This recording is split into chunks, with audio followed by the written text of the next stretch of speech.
নমস্কার বন্ধুরা, আমি শুভদীপ। তোমাদের স্বাগত জানাই আমার ইউটিউব চ্যানেল জ্ঞান মার্গে।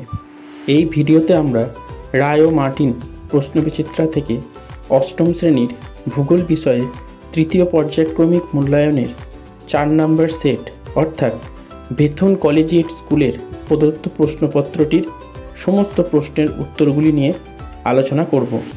তাহলে দেখো, একের বলেছে পৃথিবীর রেখা মানচিত্রে প্রদত্ত স্থানগুলি প্রতীক ও নামসহ চিহ্নিত করো। এক বলেছে রকি পর্বতমালা।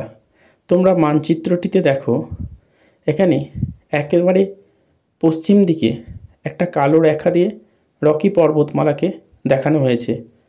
এরপর 2 নম্বর বলেছে বলিভিয়া উচ্চভূমি। এটা দেখো দক্ষিণ আমেরিকা মহাদেশের মধ্যভাগের পশ্চিম দিক করে কমলা বর্ণ দিয়ে বলিভিয়া মালভূমিকে দেখানো হয়েছে। 3 নম্বর কানাডীয় সিল্ট অঞ্চল। এটা দেখো উত্তর আমেরিকা মহাদেশের একেবারে উপরের দিক করে খয়েরি বর্ণ দিয়ে কানাডীয় সিল্ট অঞ্চলকে দেখানো হয়েছে। 4 নম্বর গ্রেট ভিক্টোরিয়া মরুভূমি। এটা তোমরা ওশিয়ানিয়া মহাদেশ অর্থাৎ অস্ট্রেলিয়ার মধ্যভাগে দেখো হলুদ রং করে গ্রেট ভিক্টোরিয়া মরুভূমিকে দেখানো হয়েছে। আর 5 নম্বর বলেছে ব্রাজিল উচ্চভূমি। এটা দেখো দক্ষিণ আমেরিকা মহাদেশের পূর্ব দিক করে যে সবুজ রঙের প্যাচটা দেখানো হয়েছে সেটা হলো ব্রাজিল উচ্চভূমি। এরপর 2 দাগেরগুলো বলেছে সঠিক উত্তরটি নির্বাচন করে লেখো। দেখো 2-1 বলেছে পৃথিবীর অন্দরমহল বলতে কি বোঝায়? এটা হবে অপশন বি ভূগর্ভকে। 2 কয়লা ও খনিজ তেল পাওয়া যায়। এটা হবে অপশন বি পাললিক শিলায়। 3 টাইফুন দেখা যায়। এটা হবে অপশন বি পূর্ব চীন সাগরে। 4 বজ্রপাত সহ ভীষণ ঝড় বৃষ্টি হয়। এটা হবে অপশন বি কিউমুলোনিম্বাস। 5 স্লেজ গাড়ি ব্যবহৃত হয়। এটা হবে অপশন সি তুন্দ্রা অঞ্চলে। 6 উত্তর গোলার্ধে 10 থেকে 25 ডিগ্রি বা 30 ডিগ্রি অক্ষরেখার মধ্যে মহাদেশ সমূহের পূর্বভাগে বিরাজ করে। এটা হবে অপশন এ মৌসুমী জলবায়ু। 7 চেরনোবিল পরমাণু দুর্ঘটনা যে দেশের সঙ্গে যুক্ত তা হলো অপশন ডি ইউক্রেন। 8 সবুজ বিপ্লবে সবচেয়ে বড় সাফল্য দেখা গেছে। এটা হবে ভারতের অপশন সি পাঞ্জাব হরিয়ানা গম বলয়। 9 ওশিয়ানিয়া মহাদেশের দীর্ঘতম নদীটি হলো। এটা হবে অপশন বি মারে ডার্লিং। 10 পৃথিবীর বৃহত্তম প্রবাল প্রাচীর হলো। এটা হবে অপশন এ গ্রেট ব্যারিয়ার দ্বীপ। এরপর 3 বলেছে শূন্যস্থান পূরণ করো। দেখো 3-1 বলেছে ভূপৃষ্ঠ থেকে কেন্দ্রের দিকে চাপ ক্রমশ ড্যাশ পায়। উত্তর হবে বৃদ্ধি পায়। 2 ইটালির ভিসুভিয়াস একটি ড্যাশ আগ্নেয়গিরি। উত্তর হবে সক্রিয় আগ্নেয়গিরি। 3 অস্ট্রেলিয়ার ড্যাশ শহর থেকে প্রথম আর্থ আওয়ার শুরু হয়েছিল। উত্তর হবে সিডনি। 4 পার্বত্য বায়ুর অপর নাম হলো ড্যাশ। উত্তর হবে ক্যাটাবেটিক বায়ু। 5 ড্যাশ হলো উত্তর গোলার্ধের শীতলতম স্থান। উত্তর হবে রাশিয়ার ভারখায়ানক্স। 4 বলেছে নিচের বিবৃতিগুলি ঠিক বা ভুল চিহ্নিত করে লেখো। 4-1 বলেছে প্রচণ্ড তাপ ও চাপে অন্তঃকেন্দ্রমণ্ডল কঠিন অবস্থায় আছে। এটা ঠিক। 2 ভূমিকম্প মাপার যন্ত্রটি হলো সিসমোগ্রাফ। এটা ভুল। 3 ইস্পাত শিল্পে কাঁচামাল হিসেবে চুনাপাথর ব্যবহৃত হয়। এটা ঠিক। 4 শিশির ও কুয়াশা অধঃক্ষেপণের 2টি রূপ। এটা ভুল। 5 চাপের পার্থক্য কমলে বায়ুর গতিবেগ বাড়ে। এটা ভুল। এরপর 5 বলেছে নিচের প্রশ্নগুলির দু এক কথায় উত্তর দাও। 5-1 মহিষঞ্চরণ তত্ত্ব অনুসারে বিশাল আকৃতির মহাদেশটির নাম কি? উত্তর হবে প্যানজিয়া। 2 পৃথিবীর ভিতরের তাপ শক্তিকে কি বলে? উত্তর হবে ভূতাপ শক্তি। 3 জৈব পদার্থ দিয়ে গঠিত একটি পাললিক শিলার নাম লেখো। উত্তর হবে চুনাপাথর। 4 বায়ুপ্রবাহের গতি পরিমাপক যন্ত্রের নাম কি? উত্তর হবে অ্যানিমোমিটার। 5 অস্ট্রেলিয়ার দ্বিতীয় বৃহত্তম শহর তথা বন্দর কোনটি? উত্তর হবে মেলবোর্ন। 6 বলেছে আমি কে? দেখো 6-1 আমি ইউরেশীয় ও ভারতীয় পাতের সংযোগস্থলে অবস্থিত একটি নবীন ভঙ্গিল পর্বত। আমি কে? উত্তর হবে হিমালয় পর্বতমালা। 2 সূর্যের উত্তাপে জল থেকে আমার সৃষ্টি। আমি হালকা। আমার থেকেই শিশির কুয়াশা সৃষ্টি হয়।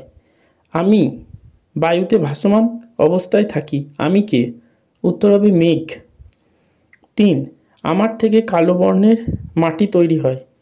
ওই মাটিতে কার্পাস চাষ ভালো হয়। আমি কে? আমি হলাম ব্যাসল্ট শিলা।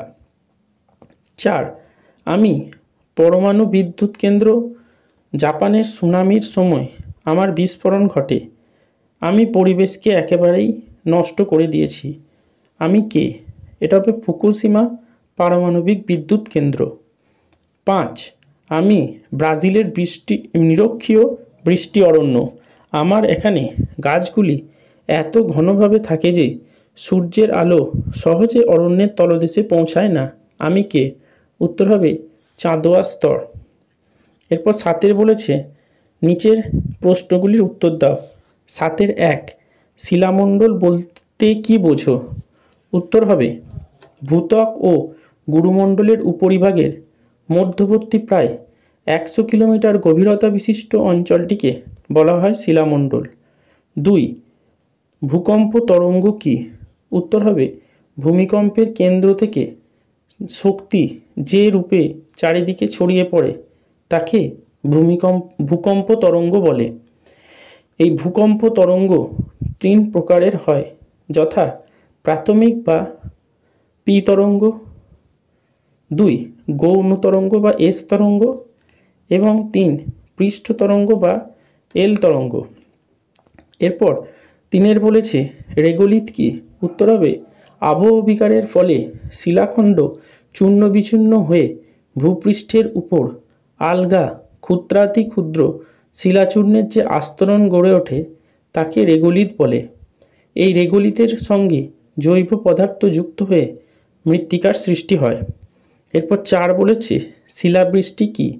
উত্তর হবে সাধারণত উঁচু কিউমুলোনিম্বাস মেঘের জলকণাগুলি অনেক উচ্চতায় ওঠার ফলে তুষারকণায় পরিণত হয় ঘনীভবন প্রক্রিয়ার জন্য। এই ক্ষুদ্র ক্ষুদ্র তুষারকণাগুলি পরস্পর জুড়ে গিয়ে বৃহদাকার শিলায় পরিণত হয় এবং বৃষ্টিপাতের সঙ্গে সেই শিলাগুলি ভূপৃষ্ঠে নেমে আসে। এই ঘটনাকে বলে শিলাবৃষ্টি। সাধারণত কালবৈশাখীর সময় এই বৃষ্টি লক্ষ্য করা যায় আমাদের রাজ্যে। এরপর 8 বলেছে নিচের প্রশ্নগুলির উত্তর দাও।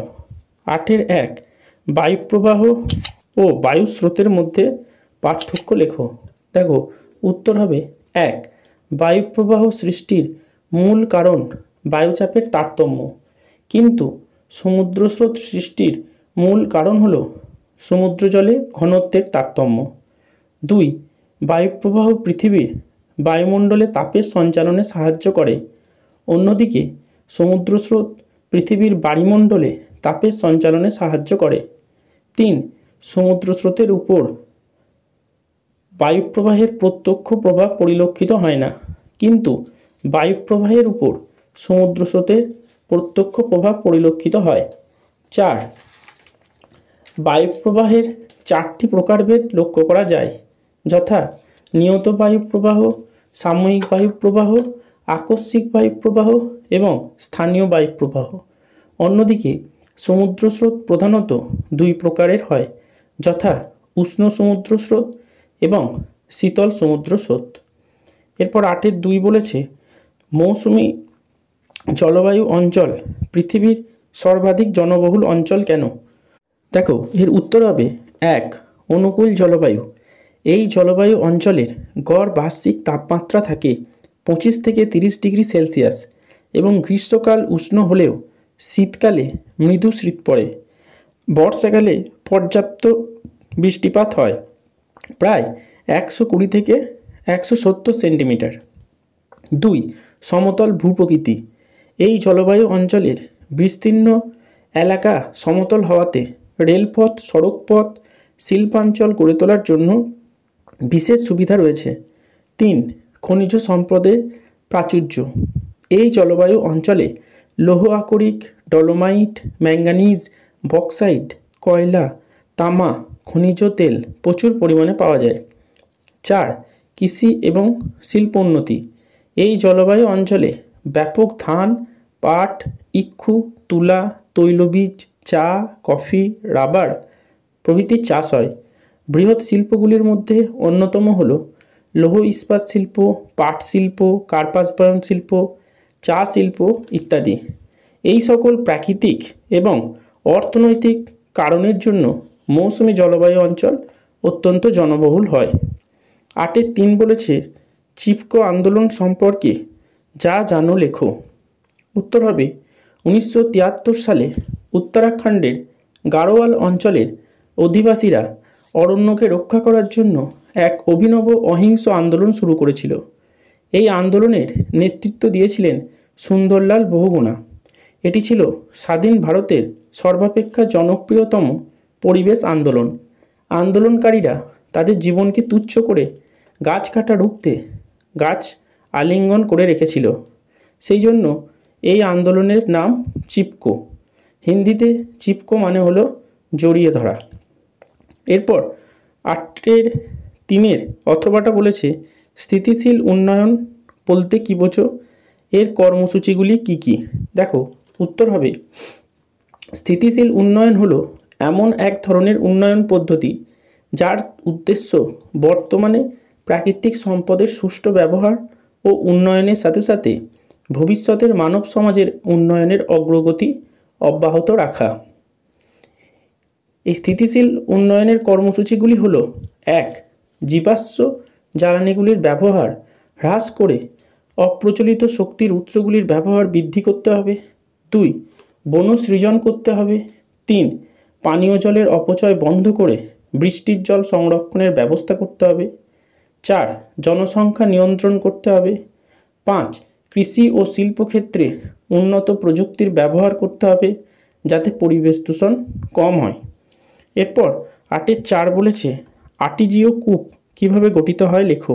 দেখো, এর উত্তরটা হবে দুটি প্রবেশ্য অপ্রবেশ্য শিলাস্তরের মাঝে একটি প্রবেশ্য শিলাস্তর গামলার মতো বা অর্ধচন্দ্রাকারে অবস্থান করলে ওই প্রবেশ্য শিলাস্তরটির দুই প্রান্ত যদি ভূপৃষ্ঠে উন্মোচিত থাকে তখন বৃষ্টির সময় জল সেই প্রবেশ্য শিলাস্তর দিয়ে ভিতরে প্রবেশ করে। ওই জল স্বাভাবিক ঢাল অনুসরণ করে মধ্যভাগে সঞ্চিত থাকে। এই সঞ্চিত জল প্রবল চাপে থাকে, তাই কোনো উপায়ে শিলা ভেদ করে ওই স্তর অবধি নল প্রবেশ করালে কোনো পাম্পের সাহায্য ছাড়াই জল ভূপৃষ্ঠের উপরে উঠে আসে। এইভাবে আর্টিজিও কূপগুলির সৃষ্টি হয়। অস্ট্রেলিয়ার মধ্যভাগের সমভূমি অঞ্চলে এই কূপগুলি দেখা যায়। এরপর তোমাকে 8-4 অথবাটা বলেছে ক্যান্টারবেরি সমভূমি সম্পর্কে টিকা লেখো। দেখো, উত্তর হবে নিউজিল্যান্ডের পূর্ব দিকের উপকূল বরাবর এই সমভূমিটি গড়ে উঠেছে। এই সমভূমিটির উত্তর দিকে রয়েছে হুন্ডালি পাহাড় এবং দক্ষিণে রয়েছে ওটাগো সমভূমি। এই সমভূমি অঞ্চল এর উত্তর দিকে পার্বত্য অঞ্চল থেকে বয়ে আসা নদীগুলি পলল সঞ্চয়ের কারণে সৃষ্টি হওয়াতে অত্যন্ত উর্বর প্রকৃতির হয় মাটিটা। তাই এই অঞ্চলটি কৃষি এবং পশুপালনের জন্য প্রসিদ্ধ। এই সমভূমি অঞ্চলের প্রধান নদ নদীগুলি হল রঙ্গিতাতা, ওয়াইটাকি ওয়াই মাকারিরি প্রভৃতি। এটি হলো নিউজিল্যান্ডের সবথেকে জনবহুল অঞ্চল। এরপর 9 দাগেরগুলো বলেছে নিচের প্রশ্নগুলির উত্তর দাও। 9-1 বলেছে নিউজিল্যান্ডের ভূপ্রকৃতির বিবরণ দাও। দেখো এর উত্তরটা হবে নিউজিল্যান্ডের উত্তর ও দক্ষিণ নামে দুটি বড় দ্বীপ আর স্টুয়ার্ট, চাথাম প্রভৃতি কয়েকটি ছোট দ্বীপ নিয়ে গড়ে উঠেছে। এখানকার বেশিরভাগ ভূমি পর্বতময়। অনেকগুলো আগ্নেয়গিরি আছে এখানে, যেমন মাউন্ট এগমন্ট, রোহাপেহু প্রভৃতি। দক্ষিণ দ্বীপের দক্ষিণ আল্পস প্রধান পর্বতশ্রেণী। এই পর্বতশ্রেণী মাউন্ট কুক নিউজিল্যান্ডের সর্বোচ্চ শৃঙ্গ, যার উচ্চতা 3764 মিটার। এই দ্বীপের পূর্ব উপকূল বরাবর গড়ে উঠেছে বিখ্যাত ক্যান্টারবেরি সমভূমি। নিউজিল্যান্ডের প্রধান নদ নদী হল ওয়াইটাকি, ক্লথ, ওয়ানগামুই, টায়ারি। এগুলো দৈর্ঘ্য ছোট এবং এরা খরস্রোতা। এদেশের পার্বত্য অঞ্চলে অনেক হিমবাহ সৃষ্ট হ্রদ রয়েছে। এরপর 9-1 অথবাটা বলেছে অস্ট্রেলিয়ার মারে-ডার্লিং অববাহিকার কৃষি ও পশুপালনের উন্নতির কারণগুলি লেখো।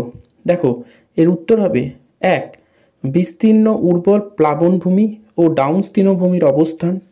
2 নাতিশীতোষ্ণ জলবায়ু ও পরিমিত বৃষ্টিপাত। 3 পর্যাপ্ত জলের যোগান। 4 জনসংখ্যার কম চাপ এবং 5 উন্নত জলসেচ, আধুনিক যন্ত্রপাতির প্রয়োগ। এরপর 9-2 বলেছে দেখো পরিবেশ অবনমনের নিয়ন্ত্রণের উপায়গুলি লেখো। উত্তর হবে 1 পরিবেশ অবনমনের অন্যতম প্রধান কারণ হলো শিক্ষার অভাব ও দারিদ্র্য। উন্নয়নশীল দেশগুলিকে পরিকল্পিতভাবে অর্থনৈতিক উন্নয়নের গতি বাড়াতে হবে, মানুষকে শিক্ষিত সচেতন করতে হবে। 2 উন্নয়নের ক্ষেত্রে পরিবেশ বান্ধব শক্তির বেশি ব্যবহার করতে হবে, যেমন সৌরশক্তি, বায়ুশক্তি, জলবিদ্যুৎ ইত্যাদি। 3 সম্পদের পুনর্ব্যবহার করতে হবে এবং পুনর্ব্যবহারযোগ্য দ্রব্যের ক্রয় প্রবণতা বাড়াতে হবে। 4 মাথাপিছু প্রাকৃতিক শক্তির ব্যবহারের পরিমাণ কমাতে হবে। উন্নয়নের ক্ষেত্রে জল, বাতাস, মাটি, অরণ্য পরিষ্কার রাখা এবং জীববৈচিত্র্য সংরক্ষণের গুরুত্ব দিতে হবে। 5 জনসংখ্যা আর দেশের সম্পদের মধ্যে যাতে ভারসাম্য থাকে তা লক্ষ্য রাখা প্রয়োজন। 6 সরকারি পরিকল্পনা গ্রহণের আগে তার পরিবেশগত প্রভাব চিহ্নিত করা দরকার। উন্নয়ন পরিকল্পনা যেমন রাস্তা তৈরি, নদী পরিকল্পনা, নগর পরিকল্পনা, বিদ্যুৎ কেন্দ্র স্থাপন, শিল্প কলকারখানা স্থাপন যাতে পরিবেশের ক্ষতি না করে সেদিকে নজর রাখতে হবে। 7 জীবমণ্ডলের বৈচিত্র্য যাতে নষ্ট না হয় সেদিকে সজাগ হতে হবে। বিভিন্ন প্রাণী, উদ্ভিদকে তার নিজস্ব পরিবেশে বাঁচার সুযোগ মানুষকেই করে দিতে হবে। আর 8 দেশের সরকারকে পরিবেশ বিষয়ে গুরুত্ব দিতে হবে। পরিবেশ সংরক্ষণের জন্য কঠোর নীতি প্রণয়ন করতে হবে। এরপর দেখো 9-2 অথবাটায় বলেছে ভূমধ্যসাগরীয় জলবায়ুর বৈশিষ্ট্য আলোচনা করো। দেখো উত্তর হবে সারা বছর মৃদুভাবাপন্ন নাতিশীতোষ্ণ জলবায়ু, শুষ্ক গ্রীষ্মকাল এবং শীতকালীন বৃষ্টিপাত ভূমধ্যসাগরীয় জলবায়ুর প্রধান বৈশিষ্ট্য। এখানকার উষ্ণতা গ্রীষ্মকালীন গড় উষ্ণতা থাকে 21 থেকে 27 ডিগ্রি সেলসিয়াস, তবে শীতকালে তা কমে 5 ডিগ্রি থেকে 27 ডিগ্রি সেলসিয়াস হয়, অর্থাৎ বার্ষিক তাপমাত্রার প্রসার থাকে 17 ডিগ্রি সেলসিয়াস। গ্রীষ্মকালে ভূমধ্যসাগরীয় অঞ্চলে উচ্চচাপ বলয় অবস্থান করে, ফলে স্থলভাগ থেকে শুষ্ক আয়ন বায়ু সমুদ্রের দিকে প্রবাহিত হয়। এ কারণে গ্রীষ্মকালে বৃষ্টি হয় না। আকাশ মেঘমুক্ত, রোদ ঝলমলে থাকায় রাতে তাপমাত্রা কমে যায়। আবার বৃষ্টিপাত শীতকালে এই অঞ্চল থেকে উচ্চচাপ বলয় সরে গেলে আটলান্টিক মহাসাগর থেকে প্রবাহিত জলীয় বাষ্পপূর্ণ বায়ু পশ্চিমা বায়ু এই অঞ্চলে বৃষ্টিপাত ঘটায়। বার্ষিক গড় বৃষ্টিপাত 25 সেন্টিমিটার থেকে 150 সেন্টিমিটার। অ্যাড্রিয়াটিক উপসাগরের পূর্ব উপকূলে বৃষ্টির পরিমাণ সবচেয়ে বেশি থাকে। উপকূল থেকে ভিতরের দিকে বৃষ্টিপাতের পরিমাণ ক্রমশ কমতে থাকে। শীতকালে বৃষ্টিপাত হয় বলে এই অঞ্চলকে শীতকালীন বৃষ্টিপাতের দেশও বলা হয়। এই অঞ্চলে তুষারপাত বিশেষ হয় না, তবে ভূমধ্যসাগরের উত্তর উপকূল অঞ্চলে ক্যালিফোর্নিয়ার মধ্যভাগে অল্প তুষারপাত হয়। এরপর দেখো 9.3 বলেছে নিরক্ষীয় জলবায়ুর 3টি বৈশিষ্ট্য লেখো আর চাঁদোয়া বলতে কি বোঝো। দেখো উত্তর হবে 1, এই জলবায়ু অঞ্চলে ঋতু বৈচিত্র্য দেখা যায় না, তাই বার্ষিক উষ্ণতার প্রসার খুব কম। 2, নিরক্ষীয় জলবায়ু অঞ্চলে দিনের বেলায় প্রখর সূর্যকিরণের জন্য উত্তাপ খুব বেশি হয়, কিন্তু রাত্রিবেলায় তাপমাত্রা অনেকটা কমে যাওয়াতে এই জলবায়ু অঞ্চলকে ক্রান্তীয় শীতকালীন বলা হয়, দেশ বলা হয়। এছাড়া 3 নম্বর, এই জলবায়ু অঞ্চলে বার্ষিক বৃষ্টিপাতের পরিমাণ খুব বেশি, প্রায় 250 থেকে 300 সেন্টিমিটার। এছাড়া এখানে প্রায় প্রতিদিন বিকালে 3টে থেকে 4টের সময় বজ্রবিদ্যুৎ সহ প্রবল ঝড় বৃষ্টি হয়, একে 4 o'clock রেন বলে। এরপরে বলছে চাঁদোয়া স্তরটা। নিরক্ষীয় অঞ্চলের যে অরণ্য রয়েছে সেই অরণ্যের বৃক্ষগুলি এমন ঠাসাঠাসি করে থাকে যে গাছের পাতাগুলি পরস্পর জুড়ে গিয়ে একটি ছাতার মতো আস্তরণ সৃষ্টি করে, যাকে ভেদ করে সূর্যের আলো বৃষ্টির জল সহজে বনভূমির তলদেশে পৌঁছায় না। এই স্তরটিকে বলা হয় চাঁদোয়া। এরপর দেখো অথবাটা বলেছে নিরক্ষীয় জলবায়ু ও মৌসুমী জলবায়ু অঞ্চলের মধ্যে পার্থক্য লেখো। দেখো উত্তর হবে 1, নিরক্ষীয় জলবায়ু অঞ্চলের অক্ষাংশগত বিস্তার নিরক্ষরেখার উভয় দিকে 5 ডিগ্রি থেকে 10 ডিগ্রি অক্ষাংশের মধ্যে। অন্যদিকে মৌসুমী জলবায়ু অঞ্চলের অক্ষাংশগত বিস্তার উভয় গোলার্ধের 10 ডিগ্রি থেকে 30 ডিগ্রি অক্ষাংশের মধ্যে। 2, নিরক্ষীয় জলবায়ু অঞ্চলে সারা বছর সূর্যরশ্মি লম্বভাবে কিরণ দেওয়াতে কোনো ঋতু বৈচিত্র্য দেখা যায় না, সারা বছরই এখানে গ্রীষ্মকাল বিরাজ করে। অন্যদিকে মৌসুমী জলবায়ু অঞ্চলে ঋতু বৈচিত্র্য দেখা যায়। 3, নিরক্ষীয় জলবায়ু অঞ্চলে আয়ন বায়ুর প্রভাব দেখা যায়, কিন্তু মৌসুমী জলবায়ু অঞ্চলে মৌসুমী বায়ুর প্রভাব দেখা যায়। 4, নিরক্ষীয় অঞ্চলে পরিচলন বৃষ্টিপাতের প্রকোপ বেশি দেখা যায়, কিন্তু মৌসুমী জলবায়ু অঞ্চলে ঘূর্ণবৃষ্টি ও শৈলোৎক্ষেপ বৃষ্টির প্রকোপ বেশি দেখা যায়। 5, নিরক্ষীয় জলবায়ু অঞ্চলে দৈনিক উষ্ণতার প্রসার বেশি, কিন্তু বার্ষিক উষ্ণতার প্রসার অনেক কম। অন্যদিকে মৌসুমী জলবায়ু অঞ্চলের দৈনিক উষ্ণতার প্রসার কম, কিন্তু বার্ষিক উষ্ণতার প্রসার বেশি হয়। তাহলে এই মডেল পেপারের সমস্ত প্রশ্নের সমাধানগুলি আলোচনা করা হলো। এভাবে পরবর্তী সেটগুলির উত্তর পেতে অবশ্যই চ্যানেলটিকে সাবস্ক্রাইব করে বেল আইকনটা প্রেস করে দেবে। আর এই ভিডিওটা দেখে উপকৃত হলে অবশ্যই একটা লাইক করবে, বন্ধুদের সাথে শেয়ার করবে এবং কমেন্ট করবে। ভিডিওটা সম্পূর্ণ দেখার জন্য সকলকে ধন্যবাদ। নমস্কার।